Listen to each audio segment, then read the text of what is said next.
Bonjour à toutes et à tous, où que vous soyez dans le monde ou dans cette salle. On revient donc au séminaire en bimodal après avoir fait du tout distanciel pendant un certain temps. Et donc on est ravis de ça, on est ravis de pouvoir se retrouver d'une part, mais aussi de permettre à ceux qui nous font le plaisir de nous rejoindre de plus loin, de pouvoir continuer à participer à nos différentes réunions. Alors c'est la première fois qu'on fait du bimodal dans cette salle. On est en train de fermer les fenêtres pour éviter les sirènes. N'hésitez pas à nous communiquer en ligne si vous avez des difficultés à entendre ou quoi que ce soit. Voilà pour ce qui est de la petite préparation technique. Voilà, on passe aux choses sérieuses. Eh bien, au nom de l'équipe ERC, j'ai le plaisir, merci Claude qui nous dit que le son est parfait pour l'instant, j'ai le plaisir d'accueillir Elsa Ramos pour une communication qu'elle a intitulée L'autonomie au prisme des relations intergénérationnelles, ce qui est évidemment au cœur de ce qui nous préoccupe dans le cadre de l'ERC, en particulier dans le cadre de la scène de la parentalité, pour laquelle c'est Solène Mignon qui est en première ligne en réalisant l'enquête. Alors Elsa, merci beaucoup d'avoir accepté notre invitation. Tu es maîtresse de conférences en sociologie à l'université Paris-Descartes, je peux se les appeler encore comme ça? Université Paris-Cité maintenant. D'accord, Paris-Cité, très bien.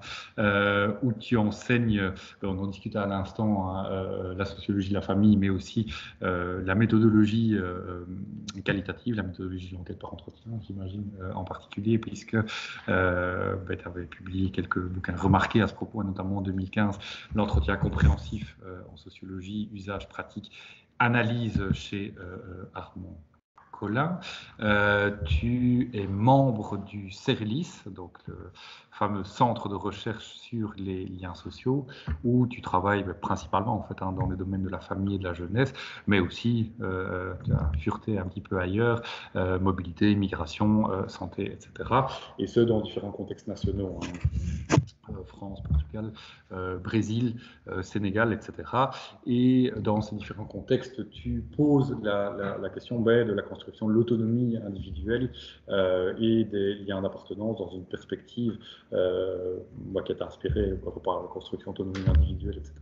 On pense de Scott Sisley la frontière à François de Saint-Denis, qui était par ailleurs ton directeur de thèse, si je ne me trompe pas, et qui a inspiré, qui a travaillé à cette perspective relationnelle dont tu nous diras peut-être un mot. Alors, dans le domaine de la famille, de la jeunesse qui nous intéresse plus particulièrement, tu t'intéresses donc aux relations intergénérationnelles et à la construction de l'autonomie des enfants, hein, gros enjeux à la fois, je dirais, de sciences sociales, mais aussi gros enjeux indigènes, de terrain, en quelque sorte. Et construction de l'autonomie des enfants, c'est important sous le toit parental, c'est-à-dire que ta perspective consiste à aborder ces questions, la construction de l'autonomie individuelle, à partir de l'étude du ce qu'on appelle le chez-soi, être chez soi, en ce compris dans sa dimension matérielle et spatiale. C'est quoi le chez-soi? Comment est-ce qu'on construit ça? De quoi est-ce qu'on parle quand on parle de la chambre, de culture de la chambre, etc. Alors, le chez-soi des adultes, on l'étudie, il y a toute une série de travaux en phénoménologie, sociologie pragmatique, etc. Mais c'est vrai que le chez-soi des enfants et des jeunes, c'est encore autre chose. Donc voilà, la façon dont les individus construisent leur autonomie à travers le chez-soi dans sa dimension matérielle, mais aussi au travers d'interactions avec les autrui significatifs que sont les parents et les amis qui croisent la question du chez-soi, qu'est-ce qu'on invite ou pas en contexte de confinement ou pas chez soi. Et donc c'est ce dont tu vas nous parler ce matin. Encore une fois, grand merci. Donc la séance va se passer de la façon suivante. Tu as à peu près 1 heure de temps de parole. Ensuite, on fera une petite pause et Solène Mignon, doctorante sur le projet, lancera la discussion avant de l'ouvrir en présentiel et en distanciel, Ourbi et Torbi, comme d'habitude. Voilà, merci beaucoup. Je tourne mon écran. Voilà. En ligne, je pense que tout est bien. N'hésitez pas à me signaler s'il y a un souci. Merci à vous. Merci beaucoup d'abord pour cette invitation et merci pour cette présentation très complète. Je n'ai pas grand-chose à ajouter sur la présentation. Si ce n'est peut-être que, quand Nicolas disait fureté partout, que ce fureté partout, il y a un fil directeur qui est celui effectivement du chez-soi. Et quels que soient les terrains, quels que soient les âges, quels que soient. Alors je reste de toute manière dans la question des relations intergénérationnelles. C'est vrai que c'est par l'entrée du chez-soi. Voilà.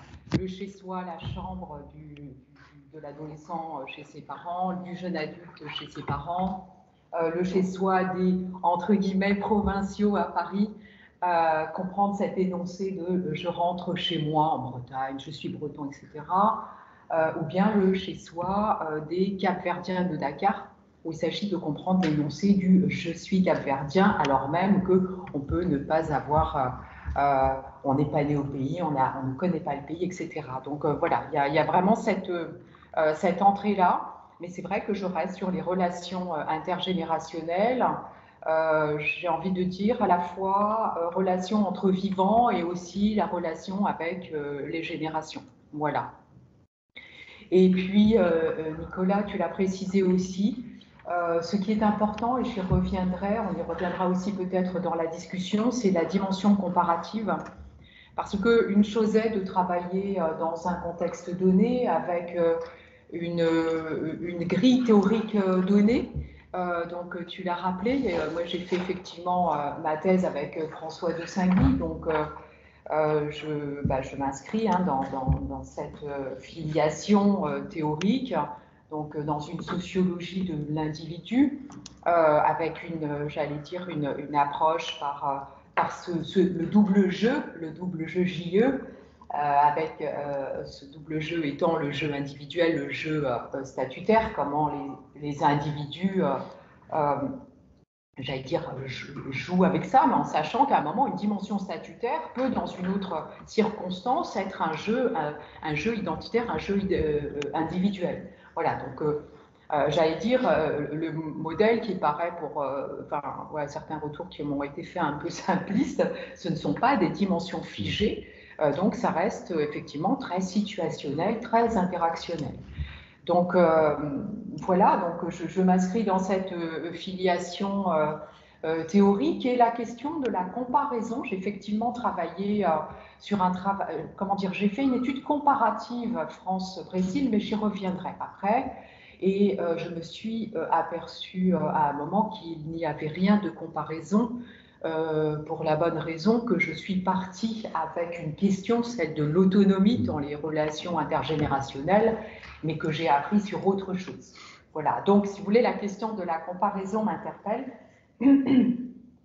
d'autant plus que j'ai pris conscience de ça 2-3 ans après avoir publié, avec ce titre-là, la construction de l'autonomie des jeunes adultes, une comparaison France-Brésil, et je m'en suis aperçue quelques années après, parce qu'une collègue m'avait fait une remarque, et je me suis dit, mais qu'apprend-on sur la construction de l'autonomie des jeunes brésiliens? Et en fait, on n'apprenait pas sur l'autonomie. Voilà, je vais y revenir, mais je pense que la question comparative, elle est importante parce que la comparaison suppose la même définition des indicateurs, en tout cas de ce dont on parle. Voilà.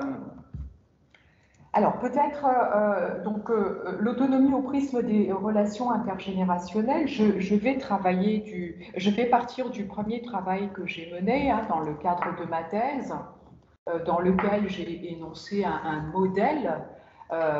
Donc je n'avais pas pour ambition à ce moment-là de donner une portée heuristique au modèle parce que voilà, j'avais l'impression de travailler sur un tout petit bout des relations parents-enfants, comment ça se gère à l'âge adulte, etc. Et puis effectivement, j'ai poursuivi aussi sur d'autres terrains en me disant, mais en fait, quelle est la pertinence d'un modèle effectivement élaboré dans un contexte particulier, voilà, situé, daté d'enquête, de corpus aussi, de définition de corpus, le qui j'interroge, le quoi je cherche, ce lien aussi entre corpus et construction de l'objet de recherche. Donc voilà, donc je vais repartir, je vais présenter ce travail-là, à la fois présenter l'enquête, comment je l'ai menée, ce qui fait résultat à mon sens, et puis effectivement ce modèle entre guillemets modeste. Et puis, dans un deuxième temps, j'en viendrai effectivement au Brésil, quelque part pour mettre à mal le modèle. Et il faut que je tienne le temps. Alors, je vais essayer, normalement, ça devrait, voilà, ça devrait tenir, mais voilà, Nicolas n'hésite pas ou n'hésitez pas à me rappeler un petit peu à l'horloge. Peut-être en préambule, un élément donc, que je vais essayer de faire très rapidement. Je vais revenir à un article, à l'article 371.2 du Code civil et à la loi du 4 juin 1970 en France, dans laquelle on passe de la puissance paternelle à l'autorité parentale. Donc voilà, très rapidement, mais pour dire, alors j'espère que ce ne sera pas trop caricatural, mais qu'il y a vraiment une reformulation du modèle des relations dans le groupe familial, j'ose à peine dire intergénérationnel, dans le groupe familial, puisqu'on passe d'une dimension dans laquelle les relations se jouent sur un mode hiérarchique, avec des places à la fois pour les membres du groupe familial, père, mère, enfant, et à la fois des hommes et des femmes. Et on passe au modèle de l'autorité parentale, dans lequel père et mère sont mis face à face comme interlocuteurs, donc le mot est dit, interlocuteurs, au centre l'enfant, et il s'agit d'échanger, de discuter. La parole est au centre, de discuter pour prendre des décisions concernant voilà, l'enfant.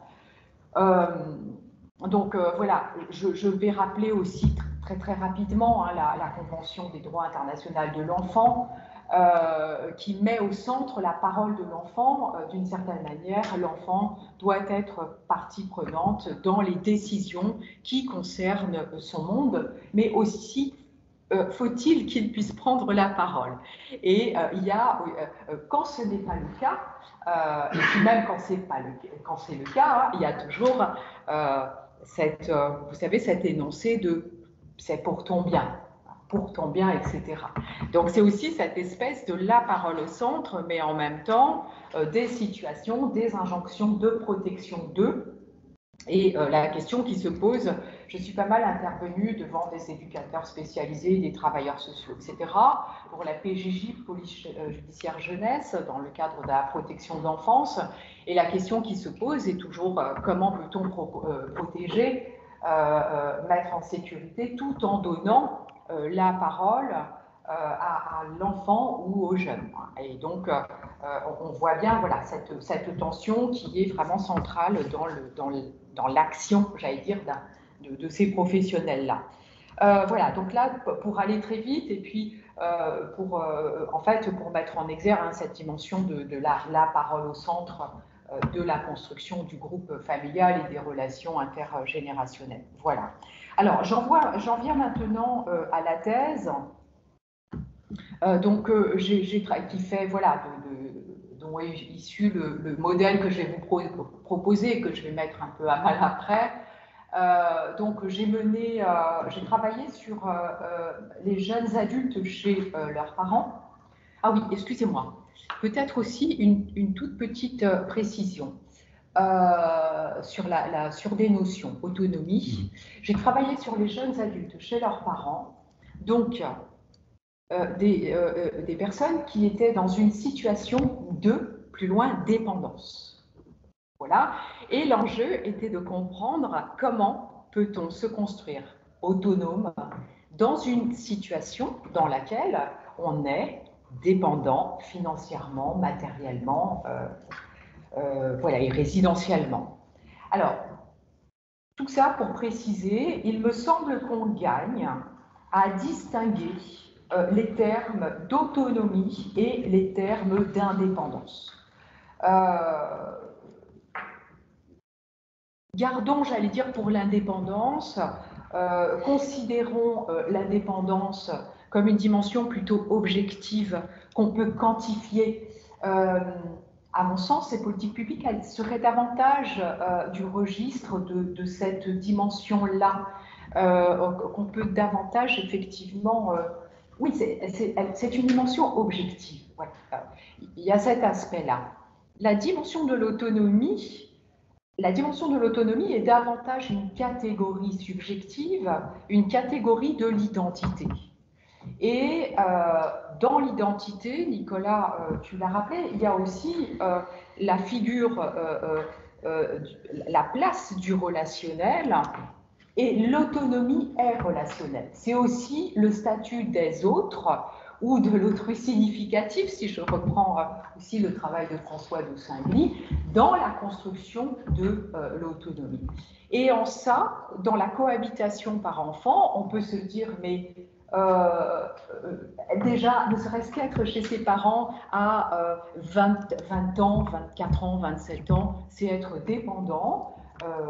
Non, ça peut apparaître paradoxal, sauf que si on considère effectivement que l'autonomie est relationnelle, il s'agit de comprendre cette situation, et le paradoxe, j'allais dire, n'en est plus un. Voilà. Et peut-être un tout petit point aussi sur ce terrain-là, quand j'ai commencé ma thèse, donc effectivement, c'est sociologie de la famille, aussi sociologie de la jeunesse, et mon travail interrogeait aussi l'entrée dans l'âge adulte, la question de l'âge adulte. Et là, alors j'ai soutenu ma thèse en 2000, c'est un travail qui remonte, qui n'est pas d'hier. Et en regardant les travaux, voilà, et notamment je pense aux travaux d'un collègue, Olivier Galland, pour lesquels l'entrée dans l'âge adulte s'énonçait par le passage d'un certain nombre de seuils. Alors, la fin des études, le premier emploi, la décohabitation, la mise en couple, le premier enfant, et donc il distinguait, j'allais dire pour aller très vite, les sociétés traditionnelles dans lesquelles les seuils se passent dans cet ordre-là, de sociétés plus contemporaines, pour lesquelles il y a, Olivier Galland parle de désynchronisation des seuils. Bon, voilà. Alors, ça, c'est une chose. Cependant, si vous voulez, ces travaux-là ne me permettaient pas, effectivement, de comprendre, ne faisaient pas outil analytique pour me permettre de comprendre comment on peut être adulte dans une situation dans laquelle les jeunes gens rencontrés n'ont franchi aucun des seuils. Et donc le corpus, j'avais choisi d'interroger des étudiants chez leurs parents, qui en plus ne travaillaient pas, n'avaient pas un petit boulot, en France on parle de petit boulot. Pourquoi ? Parce que je voulais rencontrer et travailler sur ce terrain-là, qui était les personnes que je rencontrais, par définition, n'étaient pas adultes si je reprenais la définition d'Olivier Galland. Voilà. Donc ça pose un petit peu, si vous voulez, j'allais dire le contexte, qui était le mien quand j'ai démarré cette enquête. Alors, comment j'ai travaillé effectivement, la dimension spatiale et la dimension matérielle, ces deux dimensions-là sont très importantes dans mes travaux. Ils font à la fois indicateurs, c'est-à-dire que dans les entretiens, ça construit du fait-parole, comme écrirait Anne Gottsman et Alain Blanchet. Ça permet à l'enquêté, effectivement, de parler.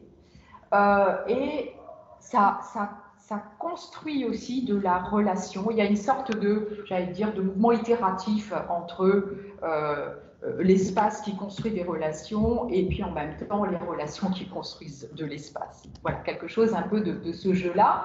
Et c'est vrai que j'ai fait ma thèse avec François de Saint-Gly, mais je ne voudrais pas aussi oublier quelqu'un qui a été fondamental dans ma formation, qui est Jean-Pierre Varnier, qui est un anthropologue et qui avait dans les années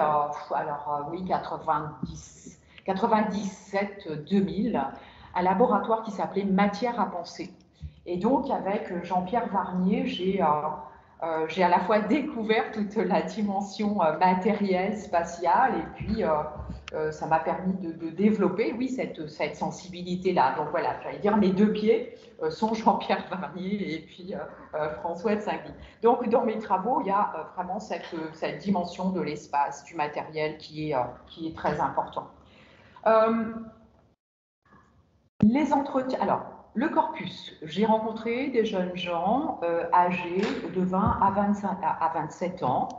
En France, il y a un film qui est à un moment qui est sorti, je crois que c'était en 2003, dont le réalisateur était Étienne Châtillier. C'est un film qui s'appelle Tanguy. Voilà, et donc j'avais eu l'occasion de voir à plusieurs reprises la projection du film et puis des échanges avec le public. Voilà, et quelque part, donc c'était un homme qui était chez ses parents à 27 ans, issu des milieux favorisés, et puis en région Paris. Et ce qui est intéressant, c'est que statistiquement, ce personnage de Tanguy reprend les éléments qui rendent compte du profil de celui qui reste le plus longtemps chez ses parents. Garçon, milieu sup, etc.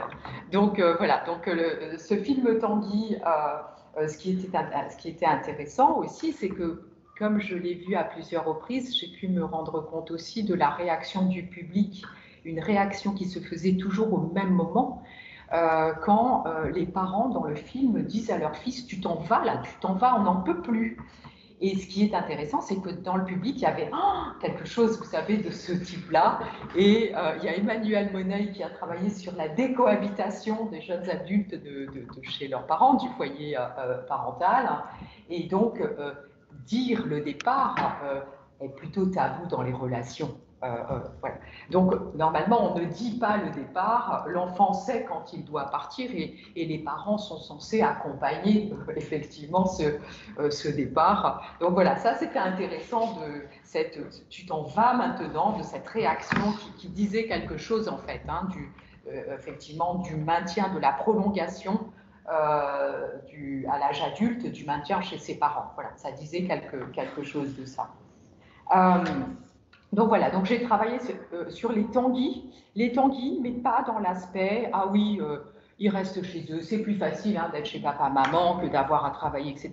Pas dans cette dimension-là, mais pour aller vite sur le corpus, voilà. Donc des jeunes âgés de 20 à 27 ans, des garçons et des filles, pas de petits boulots, entre guillemets, et puis donc complètement dépendants. Important de dire aussi, les parents étaient ensemble. Je n'ai pas travaillé sur les familles recomposées. Pourquoi? Parce que, encore une fois, le qui quoi, si j'avais travaillé sur les familles recomposées, ça veut dire qu'il y avait d'autres choses hein, que je cherchais à comprendre. Donc bon, voilà, on découpe, on fait des choix en recherche. Donc voilà, ça c'est important à préciser. Et en termes d'appartenance sociale, plutôt du moyen et du milieu supérieur. Voilà. Et puis un petit détail, enfin un détail qui n'en est pas, je reviendrai là-dessus, la chambre. Tous les jeunes gens que j'ai rencontrés avaient une chambre chez leurs parents.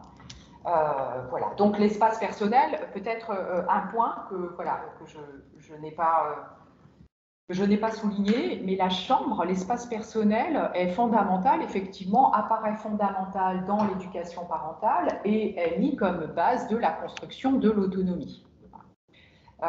Donc se séparer, voilà, cette séparation, ces lieux séparés. J'y reviendrai parce que ce n'est pas le cas au Brésil ou dans d'autres dans d'autres contextes, mais important, là, cette importance de la chambre qui ne se, j'allais dire, qui ne se discute presque pas. Actuellement, je mène une recherche sur l'arrivée du premier enfant et donc j'ai rencontré les parents avant la naissance de l'enfant, 3 mois et quelques d'autres fois après. Je fais très vite parce que je vais garder du temps pour la cohabitation et ce modèle. Mais effectivement, quand j'interrogeais sur la chambre, de dire mais pourquoi vous préparez la chambre pour l'enfant, on ne comprenait pas ma question. Comment ça? Voilà. Et ça, c'est intéressant parce que ça montre à quel point, j'allais dire, l'espace personnel est mis comme une condition de la construction de l'autonomie. Et c'est un lieu à soi ou une chambre à soi, après selon les traductions de Virginia Woolf, de cette idée, pour être moi-même, je dois avoir un espace personnel, un endroit à moi, que ce soit une chambre ou que ce soit un coin à moi.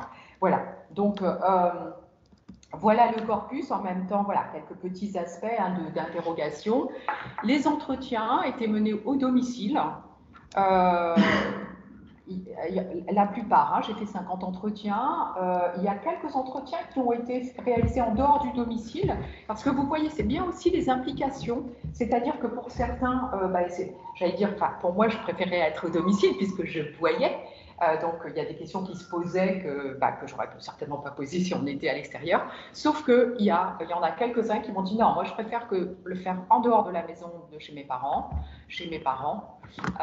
en dehors de la maison, plutôt dans un café, etc. Mais voilà, je crois que j'ai fait 3 entretiens à l'extérieur des foyers et c'est pas neutre, voilà, non plus. Les entretiens, donc des questions sur l'espace de la chambre.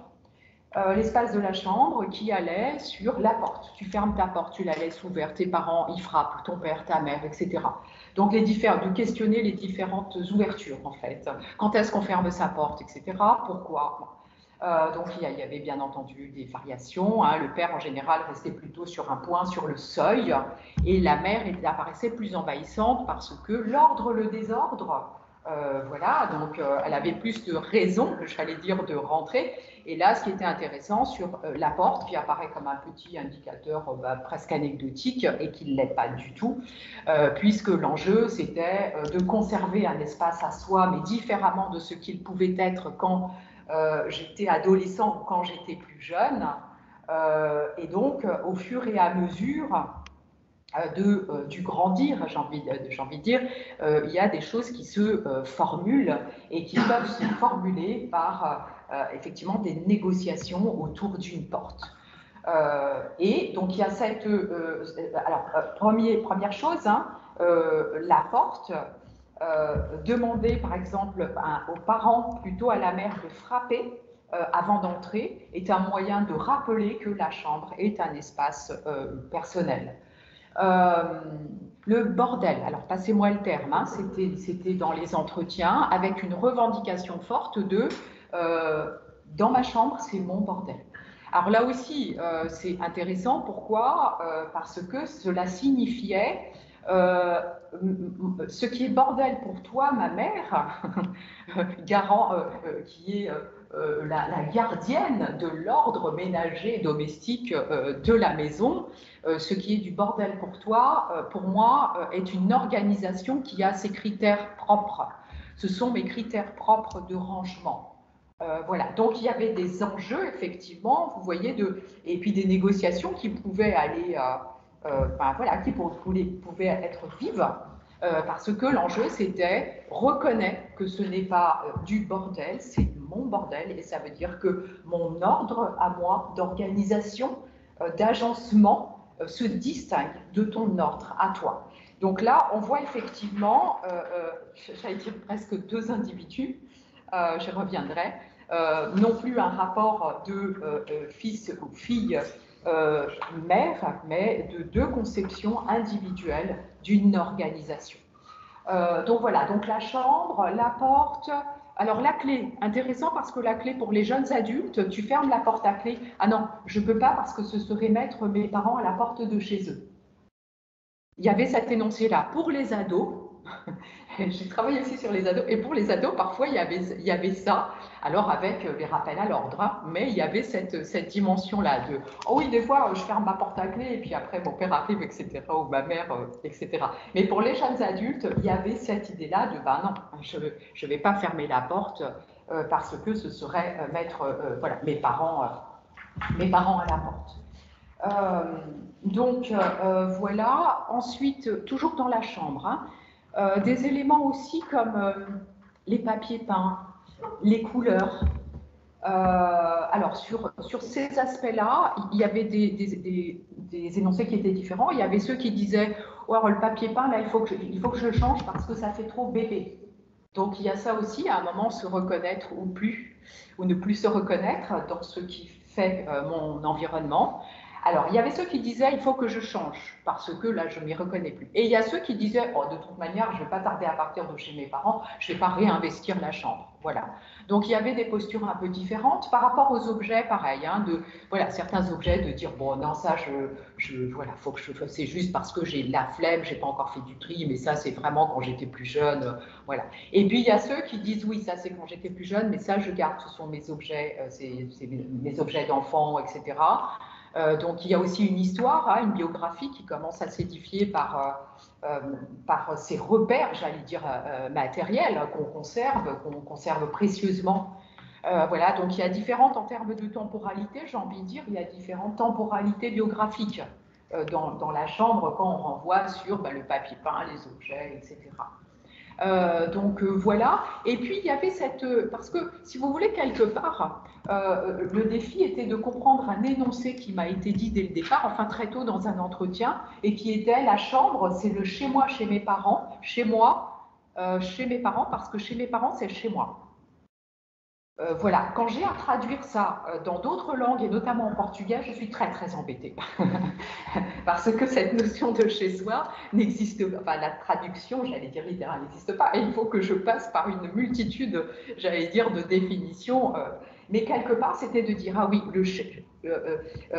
ma chambre, c'est chez moi, il y a ce chez moi-là, chez mes parents, c'est chez moi, et globalement, c'est chez moi. Enfin, donc il y a ces trois chez moi, d'une certaine manière, qui renvoient à des éléments, à des réalités, je ne sais pas comment dire, différentes en fait.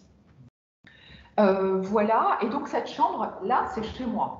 Ce qui était intéressant aussi, c'était de dire, ah ok, c'est chez toi, donc là, le sol, là, on le fait noir, et puis les murs, on peint en jaune, ou inversement.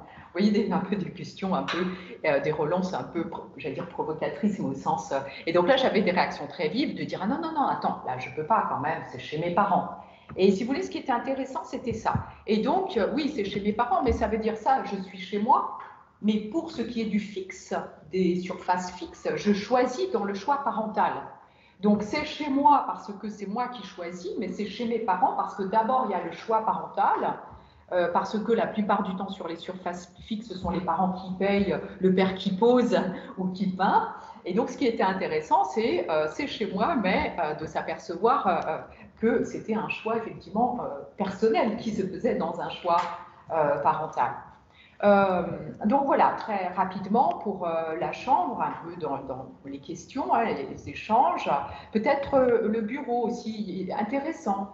Dans une chambre, il y avait un bureau et c'était un bureau paternel et qui incarnait d'une certaine manière le projet des études comme étant familial et pas uniquement individuel.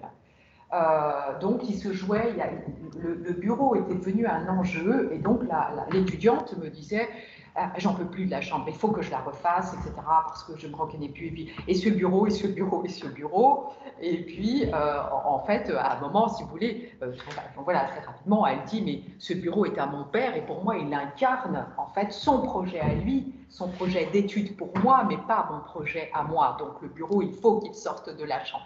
Voilà, donc il y a des aspects comme ça, très matériels, spatiaux, qui permettaient d'appréhender aussi des dimensions, vous l'entendez, très relationnelles. Voilà, les pièces communes. Il y avait aussi des questions sur les pièces communes. Donc là, par exemple, il y avait le temps minimum que je dois à mes parents. Et ça se traduisait, quand j'arrive chez moi, je passe 5 minutes dans les pièces communes pour faire style. Ce petit énoncé pour faire style, et pour faire style, ça veut dire je sais, dans la cohabitation, je sais ce que je dois à mes parents. Le minimum, il y a un minimum nécessaire que je leur dois. Donc voilà, donc ce petit je fais style, il était important. Il y avait aussi, je préviens, si je rentre pas. Alors en France, j'ai envie de dire que le repas du soir est une institution. Nicolas Herpin a écrit un article ancien, mais qui reste aujourd'hui d'actualité. Le repas du soir apparaît comme une institution, donc on mange plutôt entre 19h, 20h, etc. Donc dans les entretiens, la question, elle fait tout à fait sens. Le soir, vous mangez à quelle heure? Est-ce que toi, tu es là, etc. Chacun mange ce qu'il veut, etc. Donc voilà, c'était comme indicateur, c'était un indicateur intéressant. Il ne fonctionne absolument pas au Brésil, j'y reviendrai, mais en tout cas en France, il était intéressant. Et donc là, il y avait effectivement des éléments de oui, on attend que mon père rentre et puis j'essaye d'être là parce que c'est le seul moment de la journée où on se retrouve, où on discute un peu. Ou bien, quand je rentre pas, je préviens. Cette idée de prévenir parce que, et donc on ajoutait, chez moi, c'est pas un hôtel quand même. Chez mes parents, c'est pas un hôtel. Donc, si vous voulez, c'est aussi cette limite-là de jusqu'à, voilà, quelle est la bonne limite au-delà de laquelle je bascule. Donc, chez moi, c'est un hôtel. Enfin, chez mes parents, c'est un hôtel. Et puis, donc, il y a cette connaissance fine de jusqu'où je peux aller pour ne pas rentrer en conflit. Mais en même temps, il faut bien que je grignote, entre guillemets, je reviendrai, parce que, voilà, je suis adulte, et donc il y a un certain nombre de négociations pour faire reconnaître un espace qui est le mien, pour faire reconnaître une manière d'organisation, d'ordre, de désordre qui est le mien, une temporalité qui est le mien, etc. Donc voilà, très rapidement pour l'entretien et puis les supports, mais voilà, à partir desquels déjà on apprend des choses. Donc si j'en viens maintenant aux résultats, le chez soi, donc des jeunes adultes chez les parents, on peut dire, tout d'abord, il y a ce chez soi, il y a une dimension objective qu'on pourrait nommer par les 3 chez. 3 chez, ça veut dire chez mes parents. Alors, excusez-moi, je vais prendre plutôt par les territoires personnels. Chez moi, chez mes parents, chez nous. Qu'est-ce que donc le chez-soi des jeunes adultes qui vivent chez leurs parents? Chez moi, chez mes parents, chez nous. Le chez-moi correspond au territoire personnel. Au territoire personnel, donc la chambre avec ses négociations. La chambre, il y a aussi, j'en ai pas parlé, mais il peut y avoir le coin à table, la place à table. Il peut y avoir des enjeux sur la place à table. Emmanuel Monet, que j'évoquais, qui a travaillé sur la décohabitation, je me souviens, il avait fait un entretien avec un garçon qui était parti. Et la première fois, quand il revient à la maison, dans la maison parentale, son frère avait pris sa place à table. Et donc, il y avait un énoncé de « je me suis senti mis à la porte de chez moi ». Donc voilà, dans le territoire personnel, il peut y avoir des espaces à soi dans les pièces communes. Et par exemple, ça peut être un coin sur une étagère de la salle de bain. J'avais des éléments comme ça. Donc, territoire personnel. Dans le territoire personnel, il y a aussi quelque chose que je n'ai pas évoqué, mais c'est la question du mensonge ou de l'omission. C'est-à-dire, et qui est posée par « ça ne regarde pas mes parents ». C'est pas je me tais ou je mens parce que je crains vous voyez, d'avoir des retours, qu'il y ait des remontrances. C'est pas du tout ça, comme ça peut être le cas pour les ados. Mais ça ne les regarde pas. C'est ma vie, donc ça ne les regarde pas. Donc, chez moi, donc, territoire personnel, premier chez. Deuxième chez mes parents. Donc, le chez mes parents, c'est les règles parentales. Donc, les règles parentales, c'est effectivement... Alors, à mon sens, on apprend plus les règles parentales en interrogeant les enfants qu'en interrogeant les parents. Par expérience, j'ai mené des entretiens du côté des parents sur effectivement les questions de règles parentales, etc. Et quand je demandais aux parents quelles sont les règles, voilà, etc., les coudes sur la table, enfin voilà.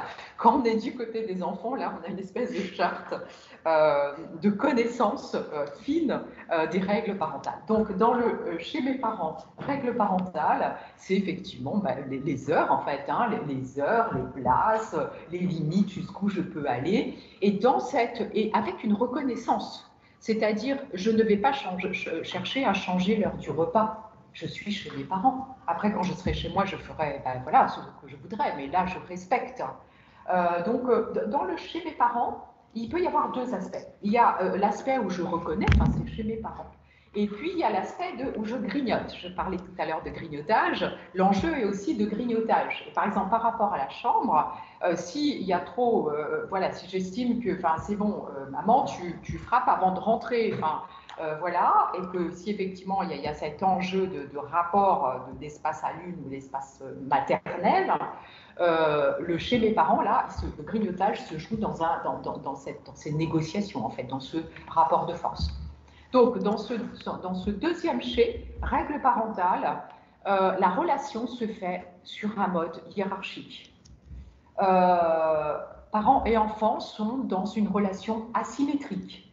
Je suis fille d'eux, fils d'eux dans la relation. Donc, et je reconnais, enfin, là, c'est vraiment la dimension statutaire des relations. Voilà, donc, chez moi, chez mes parents, territoire personnel, règles parentales. Le troisième, chez nous. Et donc, le chez nous se caractérise par la convivialité familiale. La convivialité familiale, par exemple, si je prends l'exemple du repas, le repas peut être dans les deux chez, dans le chez mes parents et peut être dans le chez nous. C'est-à-dire chez mes parents, là, cette dimension voilà, très réglée du repas, qui fait partie d'un ordre domestique. Et le chez nous peut aussi, il peut y avoir un repas du chez nous, de la convivialité familiale, qui peut être par exemple un des repas du week-end, voilà, où on prend plaisir à se retrouver, à échanger, à prendre des décisions qui parfois sont des décisions sur des aspects communs. Donc voilà, donc la convivialité familiale, ce qui est important, c'est l'idée que dans cette dimension-là, les relations, elles se jouent sur un mode égalitaire. Et là, parents et enfants sont à égalité. On n'est pas dans le registre hiérarchique et relationnel du deuxième chez, du chez mes parents. Voilà, donc un premier point, les trois chez, dimension objective, territoire personnel, règles parentales, convivialité familiale. Donc ça, c'est voilà, un petit bout du qu'est-ce que le chez soi des jeunes adultes chez leurs parents. Un deuxième point, deux sentiments de chez soi. Donc là, on est dans la dimension subjective. Pendant plusieurs mois, j'ai eu du mal dans mes analyses parce que j'avais l'impression qu'il me parlait de la même chose et qu'il ne me parlait pas de la même chose. Alors, ces trois chais, ils sont mobilisables pour l'ensemble des étudiants que j'ai interrogés. Après, avec des variations, mais voilà, ils sont mobilisables pour l'ensemble des étudiants. Sauf que, j'allais dire, on peut les mettre dans deux tas, dans deux boîtes. Il y a ceux qui disent, donc deux sentiments de chez moi. Il y a ceux qui disent, je suis chez moi, mais c'est surtout chez mes parents. Et il y a ceux qui disent, c'est chez mes parents, mais c'est aussi chez moi. Donc, c'est-à-dire que la légitimité à être chez ses parents n'est pas la même. Donc, dans les premiers, je suis chez moi, mais c'est surtout chez mes parents, la dimension chez mes parents est plus importante. Il y a vraiment cette idée de, oui, bon, de toute manière, c'est chez eux, c'est chez eux. Et puis, de toute manière, je vais bientôt partir. Voilà, donc on est plus dans ce sentiment-là. Oui, oui, ça arrive, ma mère, des fois, elle rentre comme ça, bon, c'est pas très grave, elle est chez elle aussi, hein, ma chambre, ça fait aussi partie de leur logement. Donc, il y a ce sentiment-là, c'est je suis chez moi, mais c'est surtout chez mes parents. Et le deuxième sentiment qui est c'est chez mes parents, mais c'est aussi chez moi. Et là, il y a une revendication. Alors, pour certains, le chez nous est très fort. La dimension du chez nous, de la convivialité familiale est très forte, à savoir fermer la porte de la chambre. Mais non, mais mes parents ne menacent en rien, en fait. Mon intimité, mon espace personnel, la chambre est toujours ouverte, enfin, sauf quand je me déshabille, quand je me couche, quand je me lève, ou voilà. Mais sinon, enfin, voilà. Donc, il y a, si vous voulez, un peu ce cas-là, ce sous-groupe-là, qui a, bah non, moi, mes parents, enfin, ils ne me menacent pas, donc chez moi, c'est chez eux, je me sens chez moi, il n'y a pas de, voilà, enfin, bref. Et puis, il y a, c'est chez mes parents, mais c'est aussi chez moi, il y a un autre cas qui est beaucoup plus vindicatif.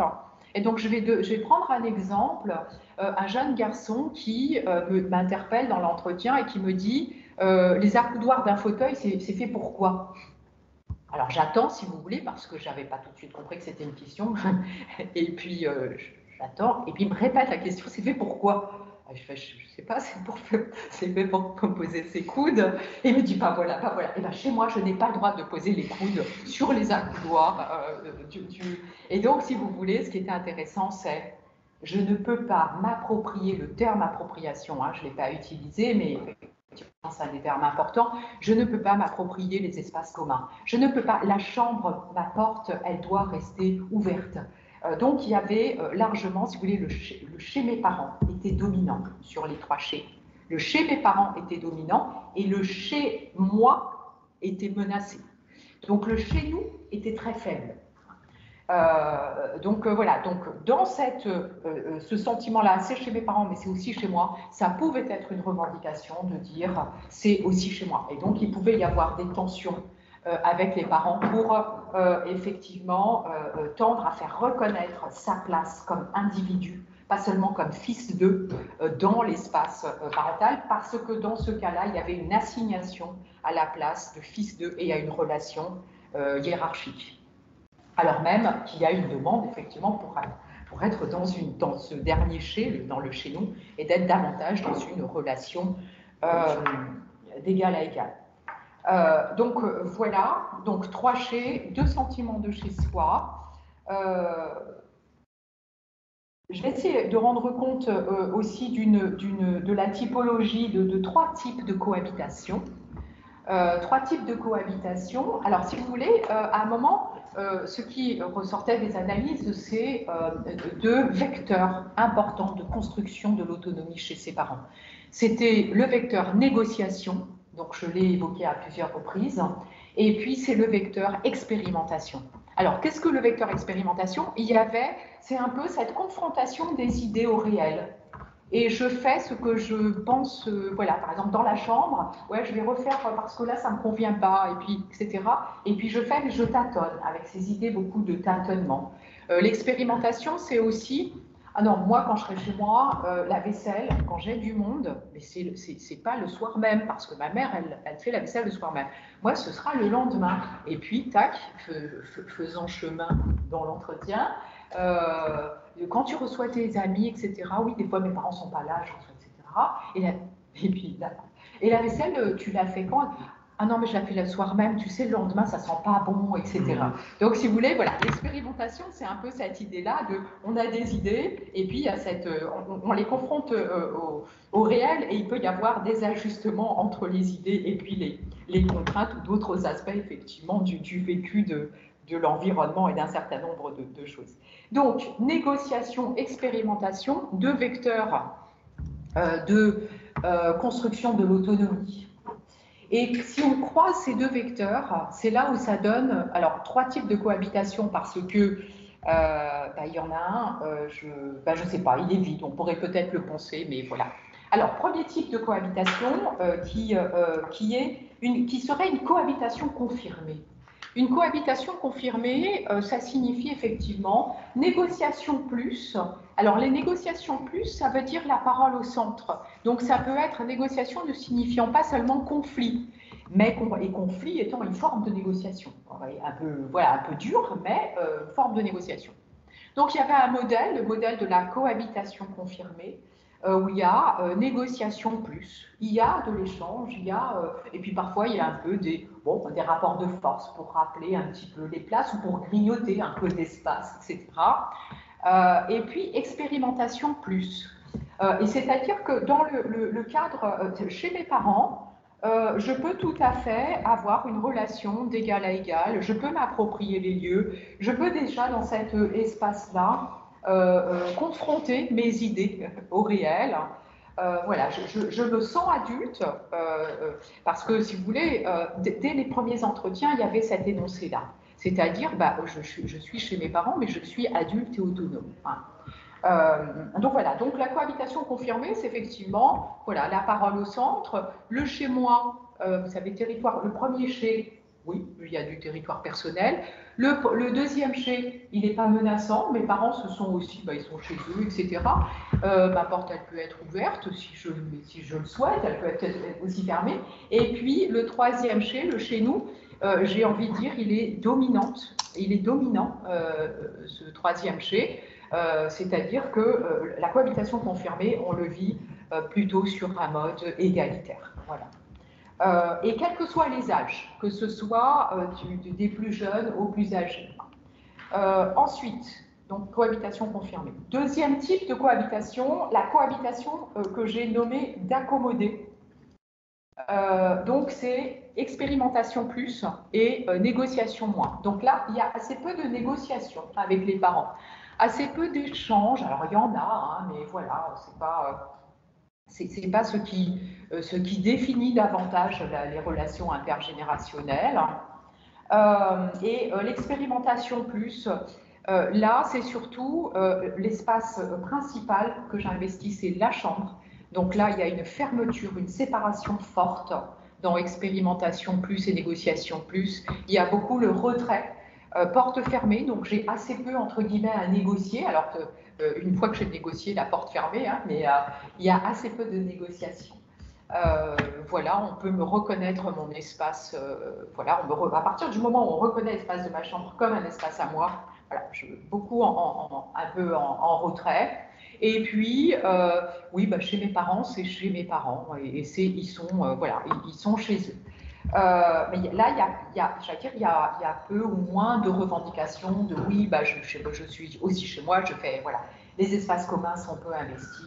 Voilà. Donc, ce type de cohabitation que j'ai appelé la cohabitation accommodée, voilà, plutôt effectivement des négociations faibles, une dominante du chez moi, c'est-à-dire territoire personnel, beaucoup les stratégies de séparation, avec les moments communs. Ben oui, les moments communs, ben je ne suis pas à l'hôtel, donc effectivement, un minimum que je dois aux parents, donc voilà, je mange avec eux de temps en temps, etc. Mais il y a une séparation qui est très forte. Troisième et dernier type de cohabitation, négociation moins, expérimentation moins. Alors, j'ai appelé ce type de cohabitation la cohabitation subie. Et je vais prendre un exemple. Alors, j'avais deux personnes dans cette boîte-là, dans ce type de cohabitation. Celui dont je vous ai déjà parlé, de cohabitation, enfin les coudes, etc. Et puis un autre où, en fait, non, pas de négociation, parce que, si vous voulez, son énoncé, c'était « chez moi, c'est dehors ». Chez moi, c'est en dehors de chez mes parents. Alors même qu'il il vivait chez ses parents. Mais pourquoi? Le premier, chez territoire personnel, dans sa chambre, il y avait un canapé, et en plus du lit. Il y avait un canapé et il y avait une armoire dans laquelle ses parents entreposaient des affaires à eux. Donc ça voulait dire que la porte, effectivement, c'était pas un espace personnel, puisque les parents entraient chercher des affaires. Le canapé en question, quand les grands-parents venaient, il devait laisser sa chambre aux grands-parents. Donc c'était ma chambre, c'est pas ma chambre. Les espaces communs, c'était mon père est très rigide, donc il y avait des discours très forts sur l'imposition des règles, alors moins parentales que règles paternelles. Voilà. Et donc, voilà, il y avait cet énoncé de chez moi, c'est dehors. Et puis, à un moment dans l'entretien, il me raconte une histoire de oui, alors non, mais ça va avec mes parents, ça va avec mon père, ça va, bon, il est pénible, mais ça va, etc. Et il me dit, mais bon, là, on a eu un petit accrochage parce que j'ai vendu un peu de shit, il l'a su, du hashish. Il l'a su, et puis, bon, voilà, et je lui dis, et comment ça s'est passé? Non, ça va, ça va. Pendant l'entretien, donc l'entretien se finit. 5 minutes après, donc on continue d'échanger, magnétophone arrêté, on continue d'échanger, son portable sonne, il répond à un ami visiblement, et il lui raconte l'histoire, là, et donc il lui dit mon père m'a décollé une beigne. Et donc, si vous voulez, ce qui était intéressant, alors voilà, méthodologiquement, c'est l'espace de l'enregistrement et quand ça n'enregistre plus, donc ça c'était intéressant.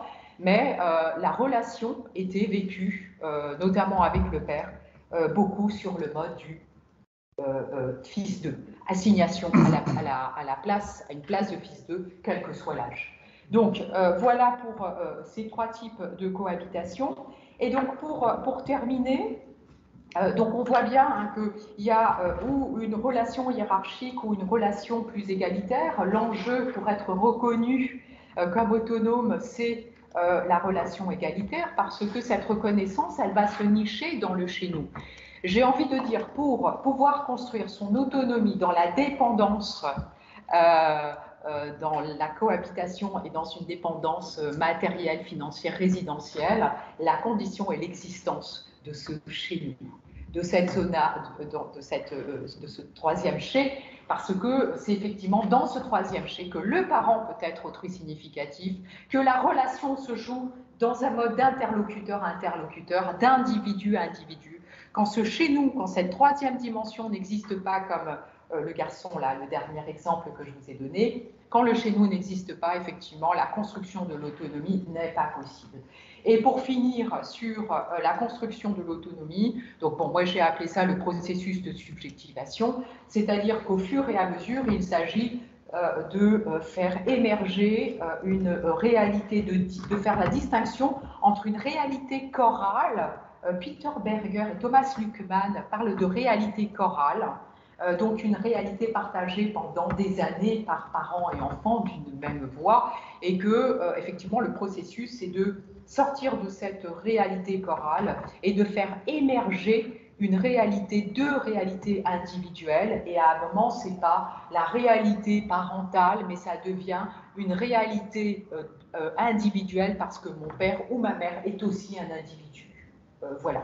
Donc c'est ce que j'ai appelé le processus de subjectivation. Voilà. Donc voilà un peu pour le modèle. Et puis donc excusez-moi, est-ce que je peux prendre encore 5 minutes? Oui, donc, on peut encore prendre un quart d'heure. D'accord.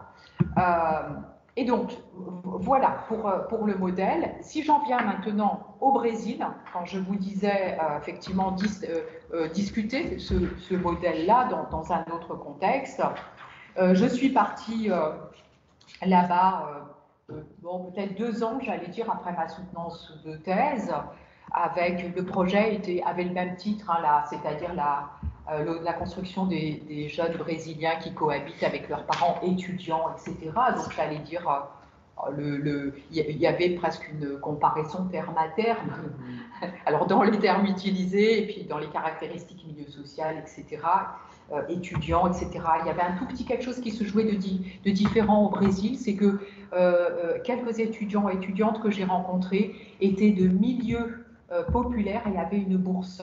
Alors, ce qui m'a un peu embêtée, parce qu'il y avait un paramètre qui diffère, pour le coup, qui intervenait. Bon, voilà, ça n'a pas gêné, mais c'est important, à mon sens, de le dire. Mais bon, et donc je pars au Brésil, donc à Rio, précisément, forte, j'allais dire, hein, forte modestement, mais j'allais dire, voilà, le modèle avait été validé d'une certaine manière, il avait l'air de fonctionner à peu près, et donc je me dis, j'ai plus qu'à. Et puis, premiers entretiens, chambre, alors la porte de la chambre, tu la fermes. Je ne comprends pas ta question. Ah. Et donc, moi, je suis portugaise, donc je me suis dit, le portugais du Brésil, le portugais du Portugal, peut-être, en même temps, il n'y a pas grande différence, à part quelques termes, mais bon, voilà. Donc, il ne comprend pas ma question. Donc, je vais reformuler ma question. La porte, tu fermes de la chambre et tout. Et donc là, j'ai dû très, très vite me décentrer. Puisque ça ne faisait pas sens. Voilà. Pourquoi tu veux que je ferme la porte de ma chambre? Eh bien, je ne sais pas, pour avoir un espace à soi, pour te séparer. Mais pourquoi tu veux que je me sépare? Ah, mais je ne sais pas, moi. Et du coup, si vous voulez, alors malgré le fait hein, d'être de famille portugaise, etc., mais bon, voilà, comme quoi l'objectivation en recherche est parfois un peu longue et douloureuse et difficile. Mais ça n'a pas fait sens tout de suite pour moi de dire mais je ne comprends pas qu'ils ne comprennent pas ma question. Et donc c'est pour ça que je disais, c'est vrai que dans la comparaison, si les indicateurs n'ont pas le même sens, on ne fait pas une comparaison, on travaille sur autre chose. Alors il y avait ça par exemple, il y avait le fameux dîner, le repas du soir. Alors le soir, vous mangez à quelle heure? Comment ça, on mange à quelle heure le soir? Ah ben je ne sais pas, vous n'avez pas une heure pour, une heure pour manger le soir et là, pareil, je vois que ça ne fait pas sens. Alors, il y a d'autres indicateurs ensuite que j'ai mis au jour en connaissant un petit peu mieux. J'y suis allée, mis bout à bout, j'ai dû rester 2 ans, pardon. À chaque fois 3 mois, voilà. Après, voilà, chemin faisant, effectivement, il y avait des moments qui étaient beaucoup plus pertinents. C'était par exemple les novellas, vous savez, les feuilletons qui pouvaient réunir des membres de la famille. Père et mère, masculin et féminin, pas seulement des femmes, etc. Ces moments faisaient davantage sens. La plage, donc c'est pour ça que je précisais bien Rio de Janeiro, la plage, parce qu'on pouvait y aller en famille. Donc il y avait d'autres indicateurs qui pouvaient faire sens. Donc, si vous voulez, au final, mes 3 chez là, territoire perso, chez mes parents, chez nous, mais ça faisait pas sens parce que le territoire personnel, ben non, ça ne fait pas sens chez mes parents. Oui, mais c'est normal, en fait, c'est une question de respect. Puis moi, je suis d'accord avec eux. Ah oui, d'accord, bien sûr, mais et le chez nous, oui, mais on parle, et puis de toute manière, mes parents, ils veulent mon bien, donc c'est pour mon bien. Oui, oui, d'accord. Et donc, si vous voulez, je me dis les 3 chez ne fonctionnent pas du tout. Voilà. Alors, comment comprendre les relations? Parce que cette question d'individualisation des relations, hein, parce que, bah oui, il y a quand même des relations entre individus. Donc, je suis partie. Alors, autant, j'allais dire, dans le modèle français, individu individualisé. Dans le modèle brésilien, j'ai nommé individu spécialisé. Qu'est-ce que cela signifie? Cela signifie que dans le groupe familial, des membres de la famille peuvent prendre en charge des domaines du commun parce qu'ils sont plus à l'aise. Donc, par exemple, on peut avoir 16 ans et gérer les comptes de ses parents. Alors qu'ici, c'était assez peu probable. Hein. Voilà. Donc, individu spécialisé, à un moment, ça veut dire je suis avant tout membre du groupe et je mets mes compétences à disposition des autres membres du groupe. Et en ça, individu spécialisé. Dans le modèle français, c'est avant tout, je suis individu. Je ne suis pas membre du groupe. Je suis aussi membre du groupe. Mais voilà, dans les deux modèles, si vous voulez, il y a une sorte de... Du côté brésilien, il y a avant tout, je suis membre du groupe. Les relations parents-enfants, alors, il y a une entrée, enfin, j'allais dire un levier analytique, une expression analytique en portugais qui est o pai amigo, a mãe amiga, ça veut dire le père ami ou la mère amie. Et alors là aussi, les traductions malheureuses en langue française. Et là aussi, je ne m'en suis pas aperçue. O pai amigo, ça signifie celui qui veut mon bien, celui qui me protège. Tu sais, j'ai 24 ans, mais Rio, c'est très dangereux. Donc mes parents ne veulent pas que je sorte le soir. Il peut m'arriver quelque chose. Tu sais, j'ai 24 ans, je suis un garçon, parce que la différence fille-garçon sur les questions des grossesses involontaires. Ici, enfin pardon, en Paris, région parisienne, on me disait la sexualité me regarde. Ça ne me regarde pas mes parents. Là-bas, il y avait ma chambre, je la laisse ouverte parce que par respect, quand ma copine est avec moi, quand ma fiancée, namorado, là aussi les termes ils sont importants, quand elle est avec moi, je prends volontairement un exemple de garçon, parce que c'est par respect. Et puis tu sais, si ma namorade tombe enceinte, je vais être obligée d'arrêter mes études. Et aller au bout de mes études, c'est aussi aider ensuite mes parents. Donc il y a une logique relationnelle, donc intergénérationnelle, non pas seulement dans le contexte de la cohabitation, mais aussi dans un contexte de relation après plus largement, y compris après sur les générations, qui se joue alors que ce n'était pas du tout le cas dans le premier modèle, pour aller vite, français. Et donc, o pai amigo, a mãe amiga, c'est celui qui veut mon bien, et donc qui est dans la protection. Et donc, un collègue français qui me dit « Ah, mais c'est bizarre !» Et donc, en français, je l'ai traduit par père ami, parent ami. Sauf que ici, en langue française, en France en tout cas, ça prend un autre sens. Qui a, ah ouais, mais au Brésil, il se tape sur l'épaule, genre le père copain, quoi, la copine, le copain. Ah non, mais c'est pas du tout ça. Vous voyez ce que je veux dire? Donc c'est un autre sens, c'est pas genre on va en boîte tous les deux, c'est pas du tout ça. On est dans la protection et je comprends mes parents, à leur place je ferai pareil. Donc c'est un autre registre. Donc le modèle, les 3 chez, etc., tout ça, ça ne m'a pas permis de comprendre. Et puis effectivement, les 2 leviers, c'est le pour ton bien et puis o pai amigo, a mãe amiga, c'est voilà, ces énoncés-là qui donnent les clés de compréhension des relations parents-enfants dans ce cadre-là. Et puis pour terminer, donc je rédige mon rapport pour le ministère des Affaires étrangères, l'autonomie des jeunes brésiliens, etc. J'avais proposé un article, un papier pour une revue. Je rencontre la rédactrice en chef qui me pose une question, mais là, malheureusement, je ne sais plus quelle est la question qu'elle m'a posée, sur l'autonomie. Et je m'aperçois que sur je ne sais plus combien de pages faisait le rapport, l'article faisait 40 000 signes ou quelque chose comme ça, je m'aperçois qu'on n'apprend rien de l'autonomie. On apprend effectivement sur l'individu membre du groupe, J'ose à peine dire solidarité familiale parce que peut-être, mais en tout cas, voilà, individu spécialisé, l'individu avant tout membre du groupe, on apprend là-dessus, mais pas sur l'autonomie. Pas sur l'autonomie telle qu'on la pose dans le contexte d'une société individualisée. Et la parole, elle est au centre, parce que la parole, elle est tout le temps au centre pour les jeunes Brésiliens, c'est omniprésent. Mon père, c'est Payamik, donc je discute avec lui. Ma mère, Mayamik, je discute avec lui. Et ce qui était intéressant, donc j'avais rencontré une trentaine de jeunes gens là-bas. Une seule jeune femme était en conflit avec ses parents. Et ce qui était intéressant, c'est qu'elle, sa mère était psychologue. À un moment, elle a des tensions avec ses parents parce qu'elle revendique un espace à elle, la chambre. Et donc, elle décide d'entreprendre une psychothérapie en disant « Cette psychothérapie, c'est mon chez-moi à moi. C'est l'espace de mon individualité parce que dans ma chambre, ma mère est intrusive et elle ne reconnaît pas mon espace d'individualité.